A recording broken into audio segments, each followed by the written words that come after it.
இனி வீட்லயே பானிபூரி செய்யலாம் எல்லாரும். ஆச்சி பானிபூரி கிட். உலக பாரம்பரிய தினத்தை முன்னிட்டு 100 ஆண்டு பழமை வாய்ந்த உதகை மலை ரயிலுக்கு மலர்களால் அலங்கரிக்கப்பட்டு கேக் வெட்டி உற்சாகமாக கொண்டாடப்பட்டது. அந்த காட்சிகளை தற்போது பார்க்கலாம்.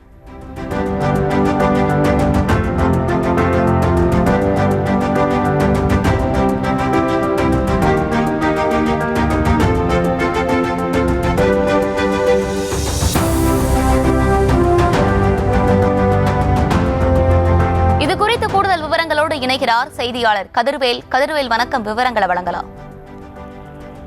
நிச்சயமாக. அதாவது கோவை மாவட்டம் மேட்டுப்பாளையம் ரயில் நிலையத்திலிருந்து குன்னூர் வழியே உதகை செல்லக்கூடிய வழியில் தினசரி நீலகிரி மலை ரயில் இயக்கப்பட்டு வருது.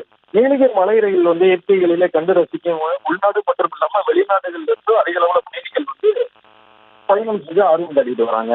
இந்த நிலையில பாத்தீங்கன்னா நூற்றாண்டை கடந்து அதன் பழமை மரபும் நீக்கப்பட்டு வரக்கூடிய இந்த மலை ரயில கௌரவிக்கும் கடந்த 2005ஆம் ஆண்டு யுனெஸ்கோ அமைப்பு இதனை உலக பாரம்பரிய சின்னமா அறிவிச்சிருக்காங்க. இதன்படி கோடைக்கால சீசனுக்கு வார விடுமுறை நாட்கள்ல காலை 9:10 மணிக்கு மேட்டுப்பாளையத்தில் இயக்கப்பட்டு வரக்கூடிய ரயில மலர்களால் அலங்கரிச்சு பின்னர் நூற்றாண்டை கடந்தும் பழமை மரம் இருக்கக்கூடிய இந்த மலை ரயில கொண்டாடும் வகையில மேட்டுப்பாளையம் ரயில் நிலையத்தில் ரயில்வே துறை சார்பாக கேக் வெட்டப்பட்டு கொண்டாடப்பட்டிருக்கிறது. இதன் பின்னர் இந்த மலை ரயில் செல்லக்கூடிய சுற்றுலா பயணிகள் அனைவருக்கும் இனிப்புகள் வழங்கப்பட்டது.